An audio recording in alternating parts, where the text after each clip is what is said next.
You'll see on the screen decision making in an unordered world. So that's Dave Sharrock's topic for tonight's, I guess, inaugural Quick Talk from AgileTO.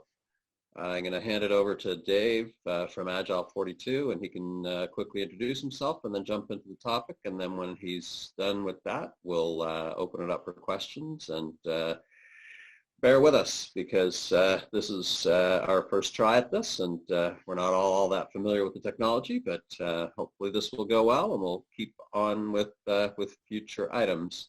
And so Dave, over to you. Thank you very much, Tom. Hopefully this is a bit of an experiment from my side as well, because I'm trying to work off of my iPad and add a few comments and thoughts as I go through as well. So feel free maybe to use questions or the chat to raise questions, and as I go through the first 10 or 15 minutes, then I guess we'll be able to answer some of the questions as we go through. Again, thanks to Tom, thanks to a number of the people I've been talking to, John, Tom, and quite a few people in the last sort of 10 days just trying to pull this together. So hopefully this is of interest. And as an inaugural talk, it's something we can keep moving on as we go forward.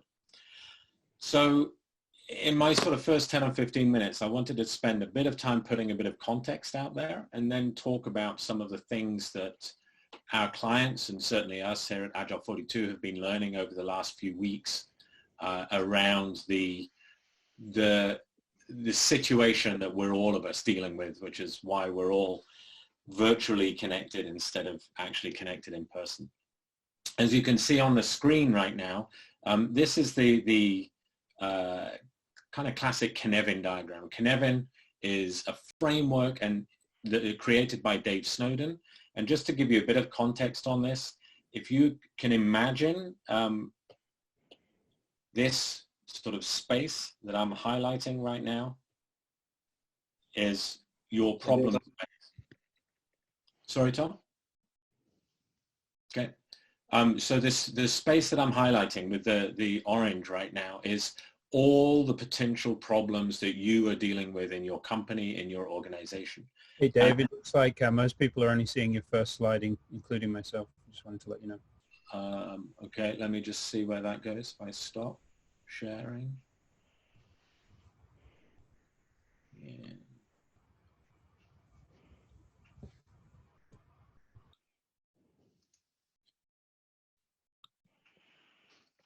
How does that work? Yeah, we can see the second slide now. Okay, let me see, because there's only a couple of slides. If I have to do that each time, I can make that work. So let's see how it goes. So just to say, that orange space there, the way Dave Snowden created the Cynefin framework is to map all of the different problems effectively based on how those problems were solved. And I'm not going to I'm assuming a fair understanding of the Cynefin framework, but even so, I'll give you a brief overview, if you like. This space on the right-hand side is referred to as the ordered domains. These are the domains that all of us as consultants, as project managers, as coaches, we're familiar with this. This actually resonates with how we see the world around us. They're ordered in the sense that they may be complicated. It might be ordered, but I need a degree to be able to understand how it's ordered. Or it may be clear, ordered, but so obvious that any of us could know what the solution is. In this ordered domain, this is where most of our training, most of the experience that we have as, say, project managers, as working on major projects, the methods that we use, most of them are suited to this ordered domain. They are predictive domains. What that means is if I push a lever and a green light comes on, and I push that lever again, the same green light is going to come on. The inputs and the outputs are predictable. What we're looking at now is the complex or unordered domain, complex and chaotic. That's on the left-hand side. And whenever anybody has introduced the Cynefin framework, they've been able to talk about complex problems, and the closest we've ever got to talking about chaos has to be to talk about natural disasters. What we're now seeing is there are lots of different types of chaos, and we're in a situation now where many of us are either leaving chaos into complex, or we're in a situation where things are still very, very chaotic.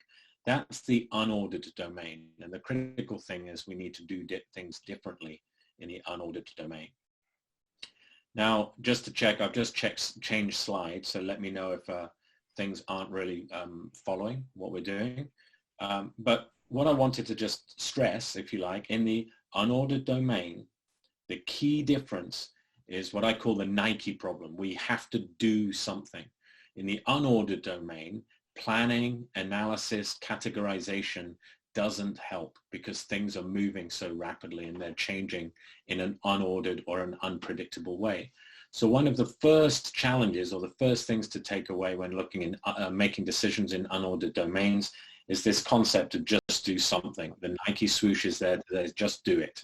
We've got to act, we've got to do something to avoid analysis paralysis and the fact that things move way too fast for us to understand them. If I give you an example of this in the real world that we might be very familiar with, if you imagine playing a team sport like hockey or football, soccer, and being the only player on the field or on the rink that is standing still, waiting to see what happens and analyze it before they make a move, you can imagine that that player does not stay on the rink or on the pitch for very long. They're going to get pulled off immediately. In those situations, you have to be moving, you have to be trying things, moving around to be in a position to contribute to what the team is doing. So that's one of the first things to understand in the unordered domain. Then the next thing to understand, I just wanted to look at the complex domain. So the complex domain, if you like, in the unordered domain space is the simplest one and the one that many of us are probably pretty familiar with dealing with. And one of the ways that the Cynefin framework is used is that in each domain, there is this sort of triad of actions that are needed to take to solve problems in that domain. And in the complex domain, that triad is probe, try something out, sense the result that you get as a result of that probe, and then respond accordingly, depending on what the outcome is. In our context as Agile coaches, that's often interpreted as creating experiments, right? So we talk about generating experiments and that is a way that we can navigate problems in the complex domain. One of the things that I've noticed working with lots and lots of organizations is we often misunderstand this concept of experiments. In fact, we often think that because we've called whatever work we're doing an experiment, that is somehow going to allow us to navigate the complex domain. The reality is we need to try many experiments, not a single experiment. A single experiment is an all or nothing bet. If it works, fantastic. It looks like you know how to navigate the complex unordered domain. Probably it won't work, in which case we've just wasted time and money and still not solved the problem. There's a really, really good example of this, which I've got highlighted here, which is Bill Gates and the Bill Gates Foundation have just announced that they are funding to the tune of billions of dollars, 7 different factories to create 7 different vaccines for COVID-19. This is a great example of probe, sense, respond. The Bill Gates Foundation understands that one factory creating one possible vaccine isn't going to necessarily find the right one. They want to probe which of these vaccines are the right ones. So they've created 7 different probes and they're spending billions of dollars on it. Now, in your world, you won't hopefully have to spend billions of dollars to try many different probes or experiments, but you certainly want to be trying many probes or experiments, not one, when you're in the complex domain.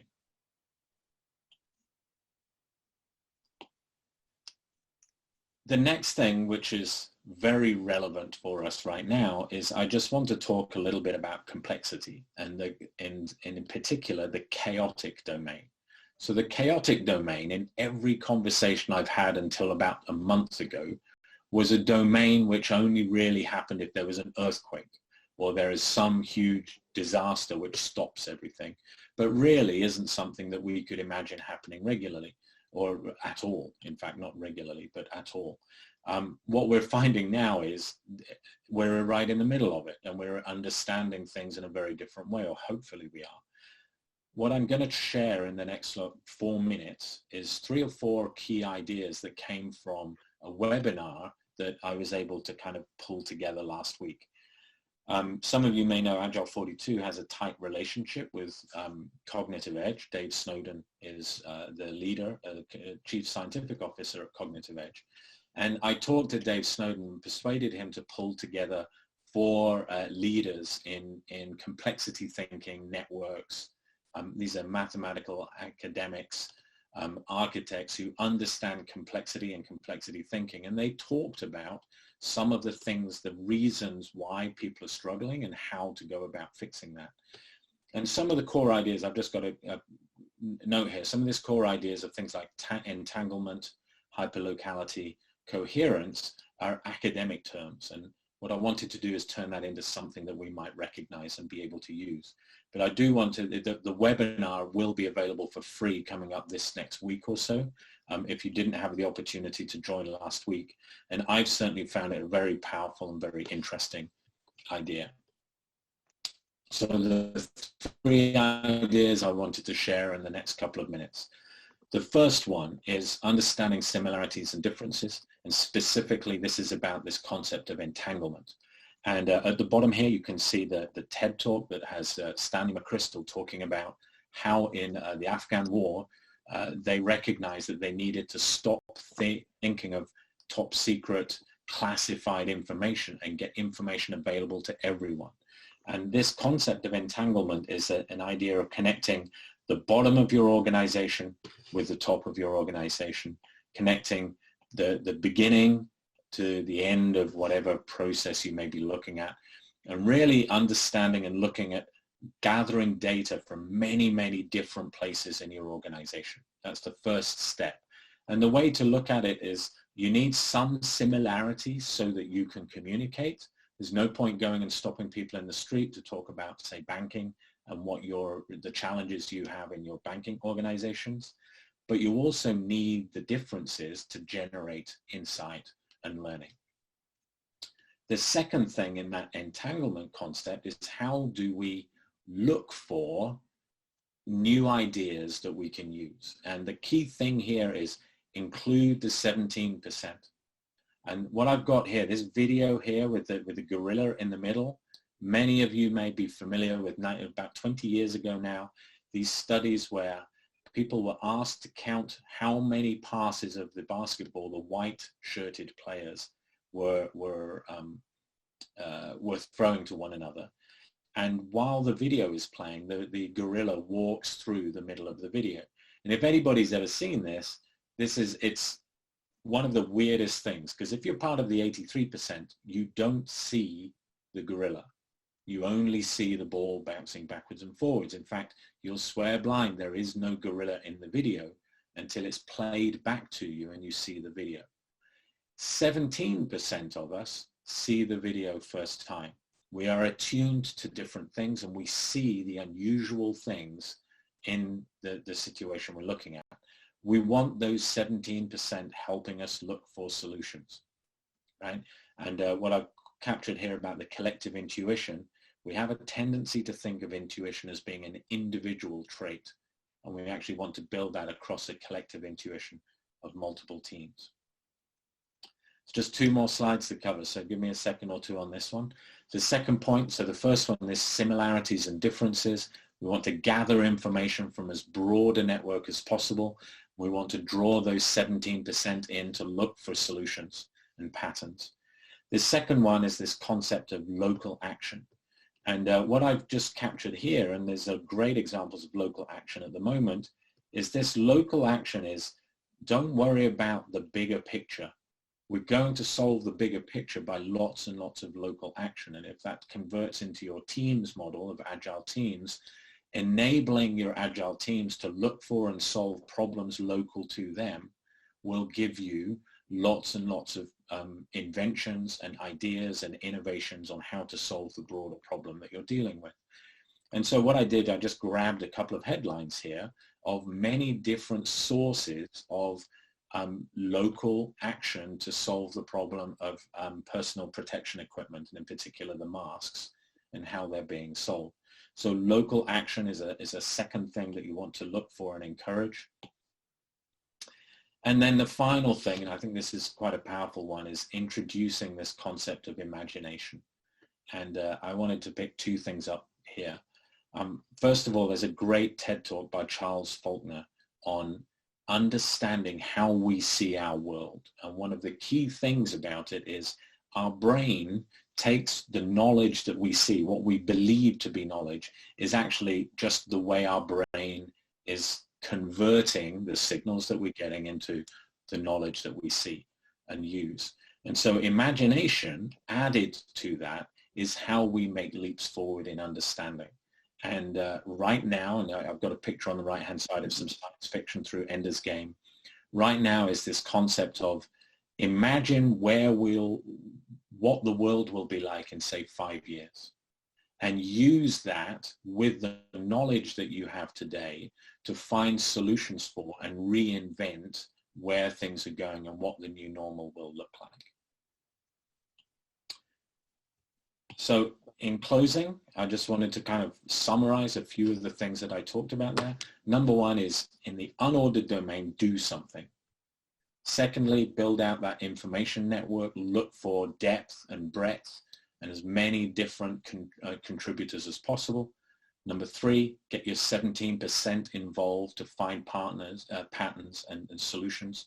Number four, encourage local action. And number five, spend time imagining that future, combining it with the knowledge that you have. Okay. That's great. Thanks, Dave. I actually have a couple of questions. I'm going to throw one of them at you right away. So you're talking about the 17% that have this ability to spot the outliers, to see, to, I guess, see outside the box, so to speak.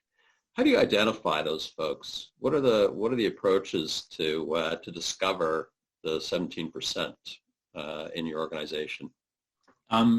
That's a really good question, and I'm not sure there's a perfect answer right now. So here's what I'm trying to figure out. One is, I don't think the 17% that saw the gorilla in that first movie are the same 17% that may have seen a different gorilla in a different movie. Mm. So I think some of it has to do with the diversity of experience and so on that you bring to the table. And I would say the jury's out a little bit as to, yeah, anyway, we don't need to see the slide. So I think the jury might be out a little bit as to whether somebody who is a self-professed 17%er is always a 17%er. That's the first thing. The second thing is, in general, the 17%ers are the ones that you've been pushing out to one side. They're the mavericks. They're the ones who insist that whatever solution you're trying to find is the wrong one, and we should be using serverless technology right now and not worrying about whatever something else is. Or they're the ones that when they start pushing their particular views and agendas, we've probably been rolling our eyes. And so what often happens is you kind of have to go and bring those 17%ers in from out in the cold and bring them in so that you can actually get that influence and engagement. And so hopefully that answers that question a bit, Tom. Yeah, thank you very much. So are people still muted, guys? Should we unmute the group and allow people to throw their own questions out, or do you want to encourage people to use the chat? How do you want to do this? Whichever you want. I can unmute everyone if you like. Chat's kind of an easy way just to get the list of questions maybe, and we can unmute after a few questions have been through. Yeah, the only question that I'm seeing is the same one that I already asked, or, oh wait, maybe there's another one. There's another couple, yeah. Okay. So I guess there's a question about imagination. So Tom, I'm reading that is in the past when I was preparing for innovation sprints, it's hard to convince stakeholders what the key enablers are, what are the key enablers. That's a really good, so imagination is something that I'm beginning to see more and more being of value as we're going through the current crisis. And I think one of the key things is you're absolutely right. Generating that imagination is really tough in the normal scheme of things. In fact, that's why there are often opportunities to do innovation workshops and brainstorming and all of these facilitation methods because imagination's tough. I think, and I know there's a question slightly that may go against this in a second, but I think in organizations where they recognize the need to look beyond the current, the current plans and the current obvious solutions, there's no need to talk to people about the need for imagination. There are some really interesting ways of getting imagination. And one source that I would point people at is a Canadian, is based, well, I believe he's Canadian, but he's certainly based in Calgary, University of Calgary. It's a gentleman called Carl Tom, Tom spelled T-O-M-M. And Carl Tom has a number of ways of asking questions. They're really good for retrospectives and things. But one of the forms of asking questions is what's called the futurist, or effectively a scientist's view, where you look and you say something along the form of questions there is something like, it's 2025, you've been working for 5 years with this organization and it's now number one in its position. What is it doing that, what did you start doing in 2020 that got you there? So that form of powerful questions might help bring that along as well.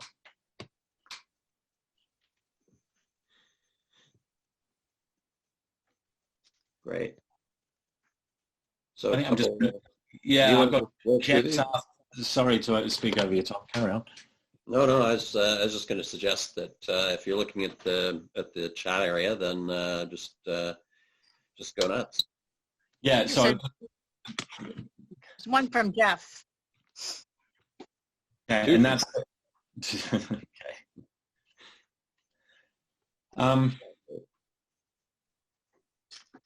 Right. So here I'm going to. Jeff's question is: when organizations are risk averse and like to have certainty or certainty before they start, how might this change? And I'm going to put it even more clearly than that. Most organizations right now are just all over the place. I'm not talking about your organizations, but the ones near me. Let me put it that way. And one of the things that they've turned to is their disaster recovery and business continuity plans. Mm-hmm. And that, if that is not a highly regulated, straightforward, driven, like step-by-step process for getting out of a disastrous situation, then I don't know what is. And what we're seeing there is, I would say, two solutions. There are some of the customers and clients and organizations that we're talking to where they won't let anything happen. Sorry, is somebody trying to say something? Just background noise, it sounds like. Okay, fair enough. So some of the organizations we're working with, they've literally ground to a halt while they follow through on their business continuity plans or disaster recovery plans. Even though in many cases their business continuity plans were based on a localized event, not a global event. So for example, VPN licenses, they don't have anywhere near enough VPN licenses, so they're having to distribute time, those based on basically hierarchy and impact on their business continuity plans and so on. So to Jeff's point there, in that situation, we're really struggling to get any connection there at all. However, there are other organizations that have very quickly pivoted and have recognized the uniqueness of the situation, and they're seeking advice and answers in different ways. And I think we're seeing that as much in what you can see in the press and the media about how different companies are dealing with things. So I'm thinking of Dyson building ventilators and General Motors and and various ways that certain organizations have pivoted what they've been doing to start looking at how they can meet the new reality of what they have to deal with in front of them.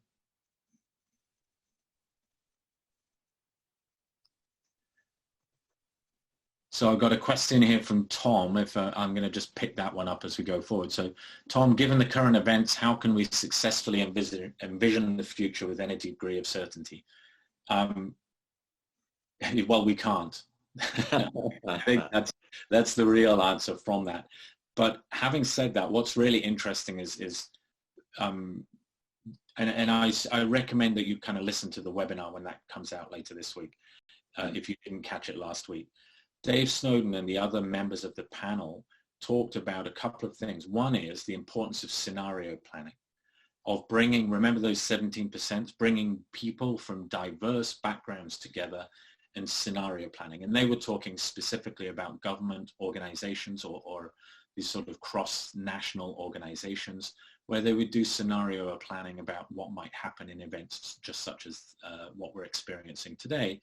And what you often find are the sort of oddball scenarios that come out to one side are the ones that actually happen. They're the ones that you will see happening. So I don't think it is that you cannot imagine what is going to happen.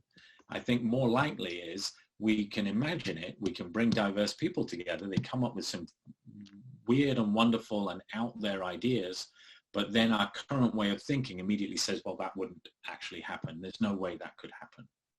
And so some of the examples that they mentioned is the situations like the fact that governments are basically having to go and nationalize whole countries in terms of supporting the salaries of like everybody, not just one particular group of people, but nearly everybody there. These are things that weren't imagined that would be needed, but or at least weren't chosen as being solutions or scenarios that would play out, but were often imagined when they were looking at that. So Ellen's got a great reference there, the scenario planning piece from The Art of the Long View. Good piece. Okay. John, I'm just looking, I can see John's question here. So unordered thinking, experiments and imagination is not just for a chaotic world with a global pandemic. Fair enough. It is good to remember when we get back to real life. Yes, and I think it's, what I found quite interesting is we always struggle to come up with a good example of the chaotic domain, and now we're never going to have to struggle with that anymore. Which is one piece, and I've certainly heard that from a number of different people. But I think the other side of it is the thing to bear in mind is what works in the chaotic world can work in the complex world as well, and can work in all of the different domains. It just tends to be a very expensive way of doing it. But I really like that question that came earlier on about the innovation sprints and trying to get people to imagine.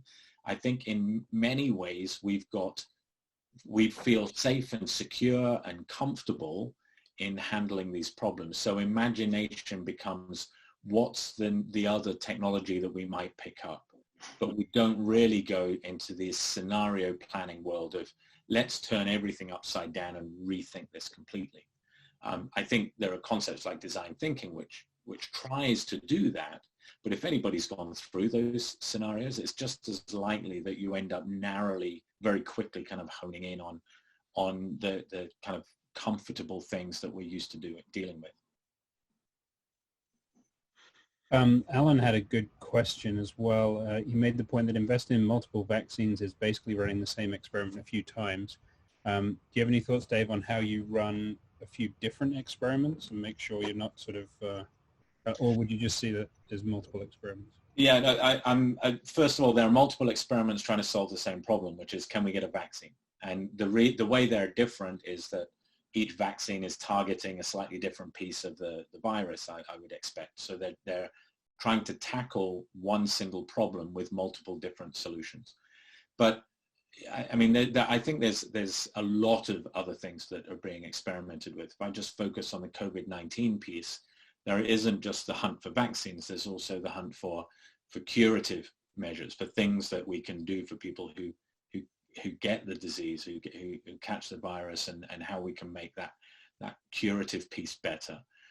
There's also the hunt for testing, and there's a lot of different pieces going into the testing world.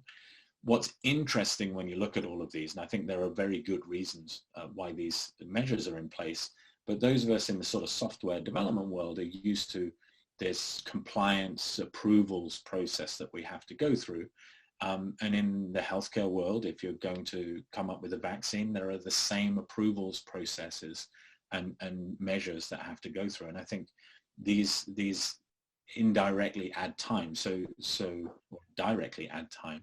So of course the need for that, for placing multiple bets is very, very important, because you can't do them sequentially. It just keeps pushing things out additional years.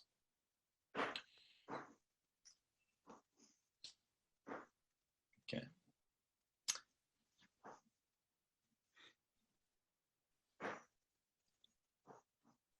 There's a new question from Wayne. Any tips on taking a wide variety of ideas and experiments and quickly narrowing them down?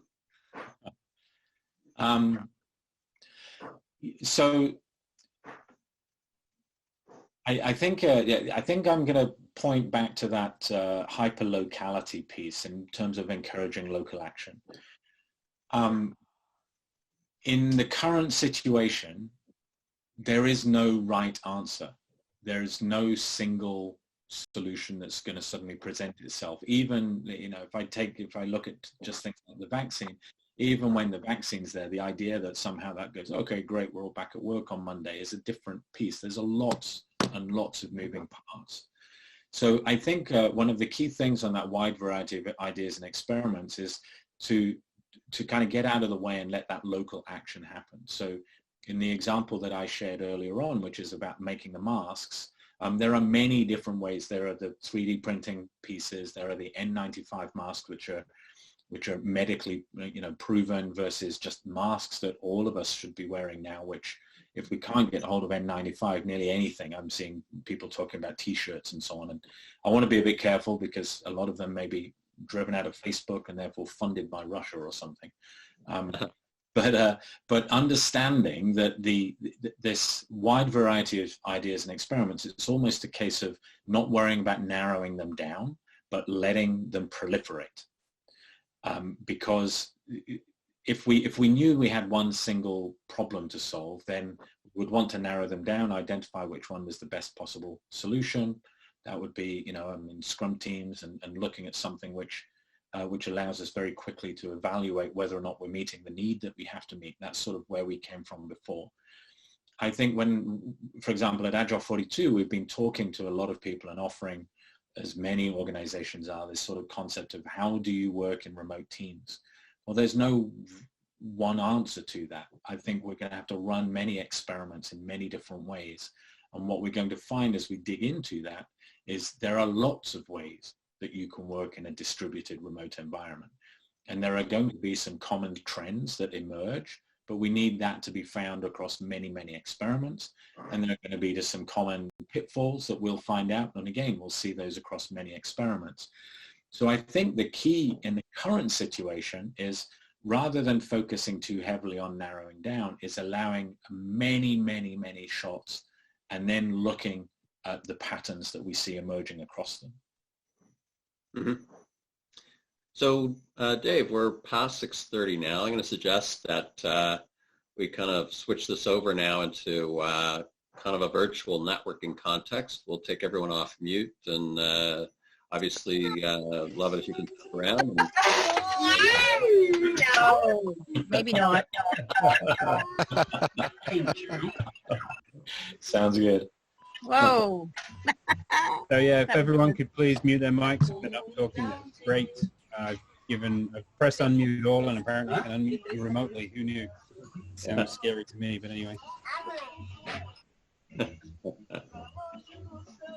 I've allowed people to, I'm going to mute everyone and allow everyone to unmute themselves. How about that? Okay, good. There we go. So you all should be able to unmute yourself, Dave and Tom. Yeah, I was able to unmute myself. So that works. I'm unmuted, I hope. Yeah. Dave, thanks very much. That was great. Yeah, Right. very good. Thank Good to see you. Thank you very much. Thanks for the opportunity. It was fun. Well, yeah, I'm really glad to have you, and really thanks for bearing with us while we kind of go through this initial experiment. Cool. Oh. Okay. Got a question for you, Dave. Yeah. So I was interested in the broadening out the options by looking at lots of different types of solutions or ways, just thinking broadly about things, maybe brainwriting or some exercise like that, just to really open things up. But then my question about narrowing it back down, I think you could burn up a lot of time and money going down lots of different paths. Maybe some of them are dead ends, and you shouldn't be spending time on that.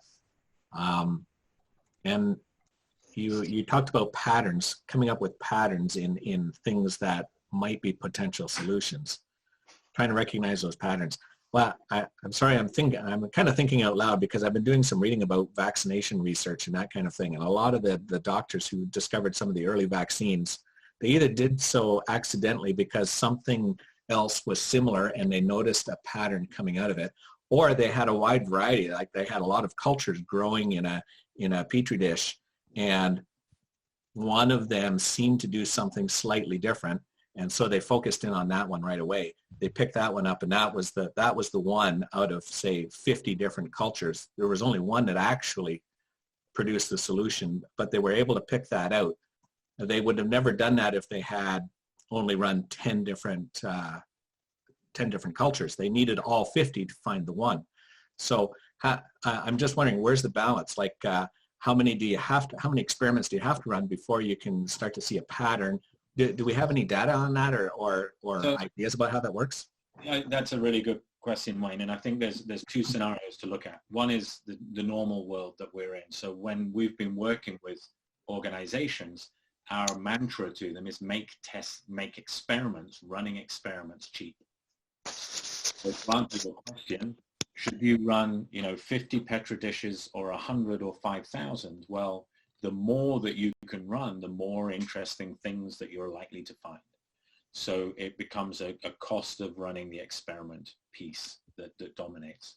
That's the first thing. Machine learning is coming in a lot, right? Because the machine's effectively running thousands of experiments on some things. And for us in the software world, like automation helps with a lot of that too, right? The cost of pushing a change becomes small, continuous delivery, etc. What I think that point is brilliant, because what I love about machine learning is they also do things that we wouldn't have thought of. So you don't have that filter which says, well, no, there's no way anybody should be looking over here. There isn't a solution. And we often hear about machine learning where they come up with some solution that they go, I have no idea how they're finding it, but there's something here that they can pick up. That's a great point. Wayne, you mentioned in the characters, what I think is really interesting is that whole bit, and the Stanley McChrystal TED Talk talks to this one, is just that you want to broaden the information so everyone has information, and then those teams can make their own decisions. So when I look at things like the remote working, there are lots and lots of different things, and it's almost like a Monte Carlo approach. Lots and lots of teams will try lots and lots of different ideas. They're not going to keep doing things that don't work. They kind of self-regulate. But if you give as much information as possible, they're more likely to all land on some common practices which are valuable. Yeah. Two ideas in the book that I'm reading right now kind of stood out to me for discovering new things, serendipity and sagacity. So serendipity, just trying something wild and crazy out there that never been done before in the hopes that you'll trip across something. But sagacity, being able to realize that you've tripped over something that's important. And I think that's where the pattern recognition comes in. Maybe we can use computers to do that. Maybe that's part of the 17% of the people who can kind of recognize that, hey, wait a minute, that Petri dish shouldn't have that pattern in it. That pattern is significant for some reason. I got to figure out why. And you focus in on that. Or maybe we're seeing some kind of a pattern in our work. This team is organizing in this particular fashion. And I wonder why they're doing that, because it doesn't seem to make much sense to me. And maybe we can pull that out and start to try to make some sense out of that pattern that's emerging. I don't know if that makes any sense or not, but maybe that might narrow us down to a more immediate solution than wandering around in the field in the dark. Yeah. But I think you do have to wander. You still got to get out there. There's a question here from Siva in the chat. Going back to principles of Scrum, do you think we're missing collaboration in the current situation for a common problem/solution? I'm happy for, I think any of us can answer this one. I think absolutely we're missing collaboration. I mean, the first thing that happened is from a Friday to a Monday, we stopped collaborating. All of a sudden ended up at home. And it's tough. It's tough.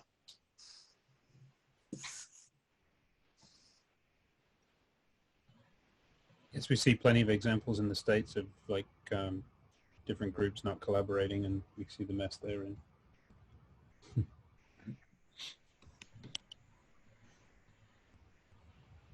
Did anyone else want to add to that? Because I think there's a deeper conversation there just about what are the things that are missing as you move to a rapid move to online or virtual working.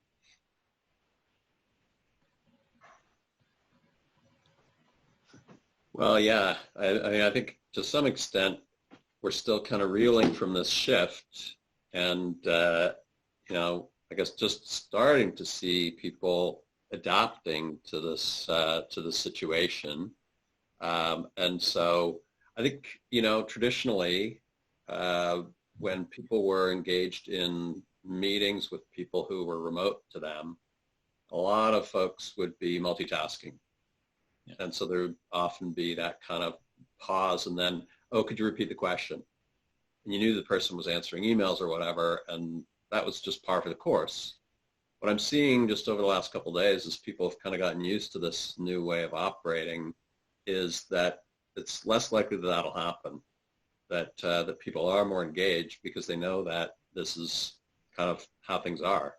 And so I'm hoping that that trend continues, and that we'll see people kind of getting out of habits that were making remote work less effective, and shifting how they think about these kinds of collaboration in a remote context. So hopefully that'll happen.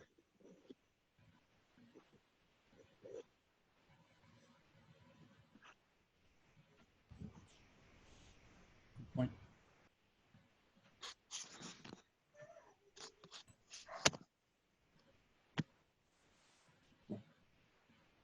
Yeah. So, yeah. I'm just going to answer Vineet's quick question. What I'll do is as soon as I know the complexity, chaos, and COVID-19 video link, I will share it with the organizers of AgileTO so they get access to it. Oh, great. We'll probably just post it in the meetup. If that's all right with you, Dave. So no, I won't be friendly and social and contact the office. I'll go straight to the meetup, is what you're saying. No, you can be friendly and helpful. Yeah, and then we'll post it in the meetup. Cool.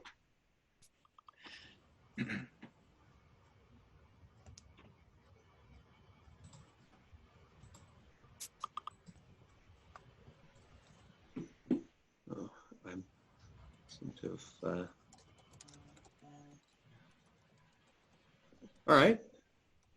Well, that would seem to be that. And so again, thanks so much, Dave, for joining us and for leading the conversation. Really, really appreciate that. And hopefully we'll see you back again sometime, and we'll be in touch. Thank you very much. It's a pleasure.